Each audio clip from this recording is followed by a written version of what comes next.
Если Беларусь теряет свою независимость, если Беларусь становится плацдармом для вооруженных сил Российской Федерации или так называемых союзных вооруженных сил, это абсолютно четкая угроза и реализация сценария утраты независимости Украины. Самым худшим днем в моей жизни в этом году был день, когда я прочитал статью Путина. В этой статье было очень много сказано об Украине. Практически ничего про Беларусь. В их сценариях вообще Беларуси не существует. И это печально. Поэтому мы должны понимать эту угрозу, которая реально сегодня нависла над нашей страной. Не понимая эту угрозу, не говоря об этом открыто, ни один политик сегодня в нашей стране не имеет права называться политиком. Потому что тогда это все любительство. Я говорю о том, что эта угроза существует, и мы должны к ней быть готовы, и уже мы начали, так скажем, соответствующую работу.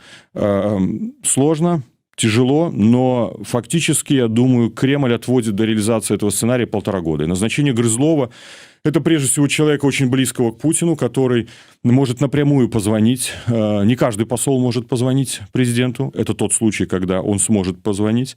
Это человек-друг Патрушева, секретаря Совета Безопасности. Фактически это человек уши и глаза Путина, который будет ретранслировать всю информацию в Москву. Этому человеку поставлена задача создания союзного парламента в течение года, как реальной структуры власти. А ведь давайте вот посмотрим, Дмитрий, мы же понимаем, что как формируются институты власти. Парламент формирует правительство. Да, есть союзный Совмин как таковой, но реального Совмина же нет. Поэтому, если появится реальный парламент, следующим этапом это будет реальное правительство. То есть это очень серьезные угрозы для нашей независимости, суверенитета. Это вызов для нас, исторический вызов. Вот по референдуму, що ж таки спрэчкі ідуць, удзел, не удзел і ўсё астатняе. Дмітрий, ведаю вашу позицию, ведаю, як вы дискутуете на гэты конт, и с Максимом Паршут, и глядел ваш эфир, конечно. Ну, вы знаете наш подход. То есть мы говорим за действие, а не за бездействие, потому что можно было бы отказаться от экономического давления, внешнеполитического давления, правового давления, и вообще, в принципе, ничего не делать, сидеть и ждать, пока ситуация сама разрешится. То же самое с референдумом. Можно просто смотреть, как он будет проходить, и ничего не делать. Заведомо зная, все равно он сфальсифицирует, все равно с этого ничего не будет. Мы всегда за действие, потому что вообще наш подход Народного антикризисного управления – время действовать. Действовать каждый день, каждую минуту. Поэтому мы считаем, что эта ситуация дополнительный фактор, дестабилизирующий власть. Власть очень серьезно, нелегитимная, понятно, рискует, идя по этому сценарию. И у нас есть возможность использовать эту ситуацию в интересах белорусского общества. Если хотите, я позавчера в эфире Курейчику сказал, можно даже этот тезис развить. Наше противодействие референдуму, когда мы перечеркнем это преступление, в том числе будет очень четким сигналом и восточному соседу, что белорусы за то, чтобы быть независимой страной, что белорусов, выступающих за суверенитет, здесь гораздо больше. Как это визуализировать, как это подать, я думаю, что это может быть в том числе для нас дополнительная задача. Но, еще раз говорю, у нас на сегодняшний день очень мало возможностей в Беларуси дома что-либо организовать. Согласитесь, да? Вот коалиция протестных дворов – это возможность. Риски. Люди выходят, очень сильно рискуют. Пойти на этот референдум – чуть меньше рисков, но попытаться из этого получить добавленную стоимость для белорусского демократического общества, для гражданского общества, я считаю, это возможность очень хорошая.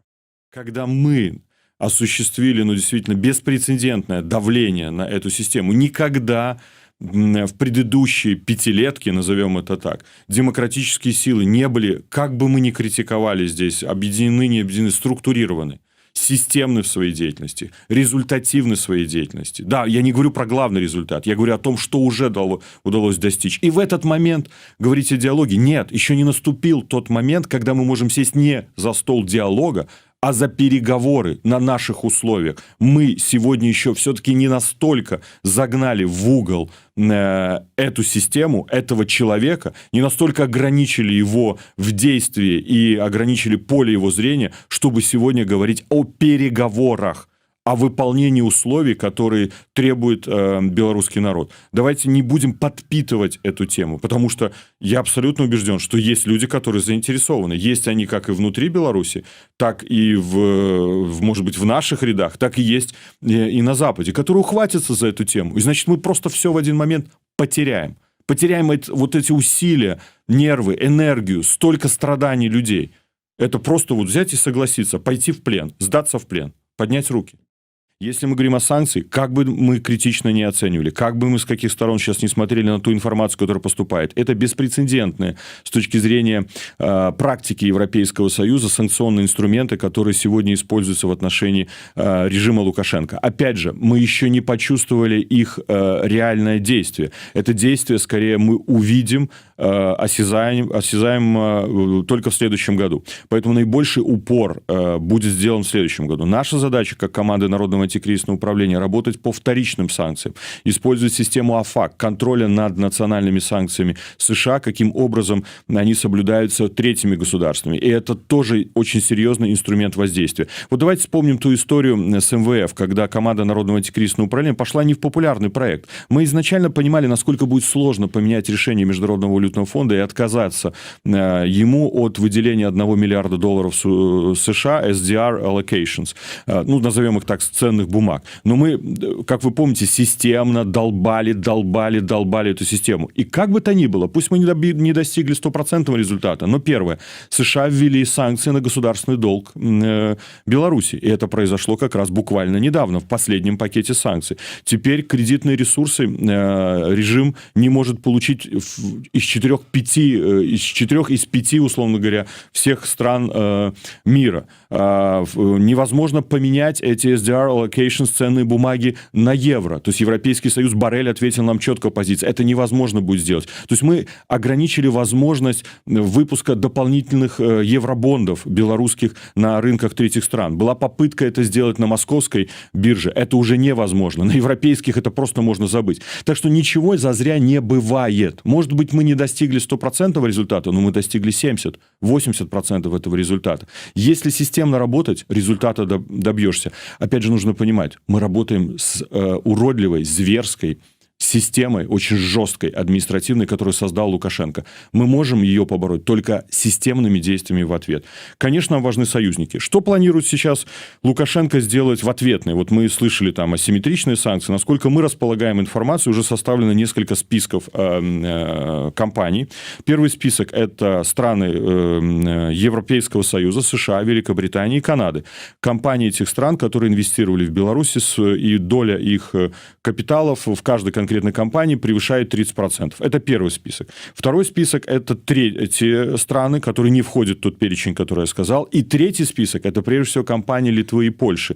То есть они уже подготовили списки. Первый пример, который мы видим, шантажа и давления, который осуществляется, это именно на компанию А1. То есть Лукашенко пытается стрелять себе в ногу. Ну, пускай стреляет. Пускай он это делает. Ведь фактически он становится еще более токсичным, еще более невосприимчивым. Да, это будет сложно. Да, нам будет тяжело пройти этот период. Но для того, чтобы достичь свободы, свобода с неба не падает. Она не падает легко. За нее нужно бороться. За нее нужно сражаться. За нее сражаются те люди, которые сидят в тюрьмах.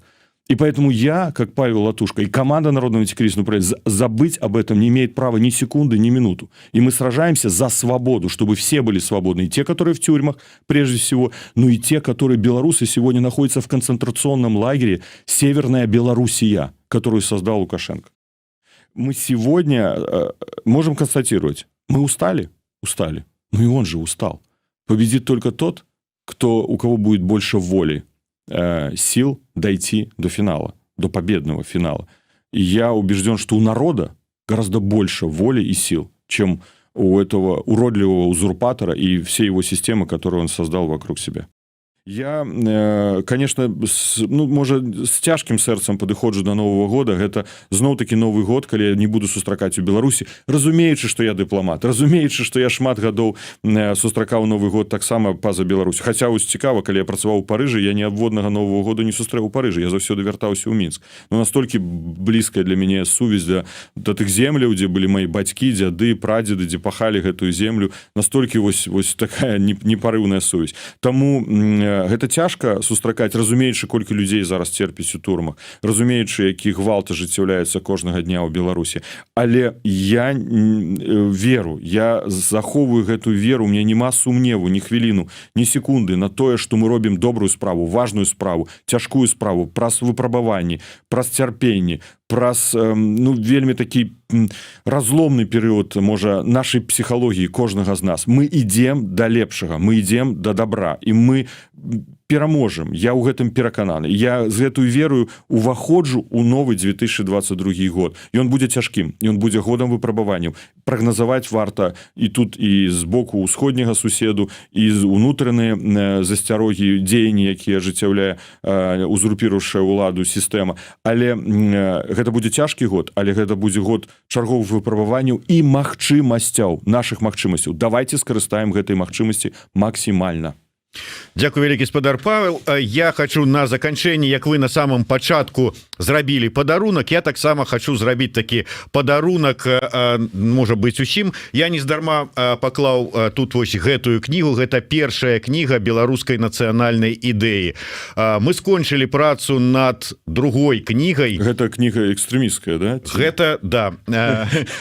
Другая кніга будзе называцца «Беларуская нацыянальная ідэя на маршы». Мы яе ўжо зрабілі, аддаем бліжэйшым часам у друк, і на пачатку наступнага года яна ўжо будзе гатова, дзе будзе інтэрв'ю і Паўла Латушкі, і Светланы Тихановскай, і Светланы Алексіевич, і Ніны Багінскай, і вельмі шмат іншых людзей. Усяго 95 размоваў запісаных пасля жніўня, 9 жніўня 2020 года, і вось да гэтых апошніх дзён. Такі асэнсаванне нацыянальнай ідэі з пункту гледжання таго ўсяго, што мы перажылі за гэтыя 1,5 гады.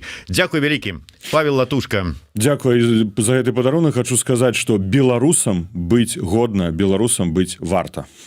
Дзякуй. Павел Латушка, Зміцер Лукашук.